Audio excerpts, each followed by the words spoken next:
আজি আমাৰ দিহানামৰ অনুষ্ঠান আছিল ৰহাৰ ফুলগুৰিত আৰু আজিৰ ডেটটো আছিল তোমাৰ 24 মাৰ্চ 2024 চন আৰু আমি প্ৰগ্ৰাম কৰি থকাৰ লগে লগে তোমাৰ হৈ গ'ল 12টা বজাৰ লগে লগে 25 মাৰ্চ 2024 চন আৰু আজি হৈ গ'ল মোৰ মাৰ বাৰ্থডে আৰু চোৱাচোন মই প্ৰগ্ৰামৰ মাজতে মাক কি বুলি উইশ কৰিলোঁ। আজিৰ দিনটো মানে আমাৰ বাবে এটা বিশেষ দিনটো কিহৰ মানে বিশেষ দিন মানে যোনে মানে আপোনালোকৰ সন্মুখত কিমান সময়ৰ পৰা আপোনালোকক মানে নাম গায় ইমান কষ্ট কৰি সকলোকে মানে আনন্দ দি আহিছে।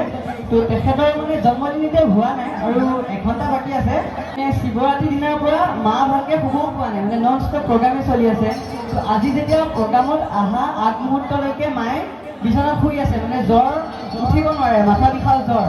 কিন্তু ইয়াত আহি ইমান ধুনীয়াকৈ সকলোকে ইমান ধুনীয়াকৈ এটা আনন্দ দিব পাৰিছে, তো মনটো বহুত বেছি ভাল লাগিছে। তো মোৰ ফালৰ পৰা মানে মালৈ জন্মদিনৰ আগতীয়াকৈ মানে মৰম আৰু শুভেচ্ছা যাচিলোঁ। তো আপোনালোকে এটা হাত চাপৰি দিব।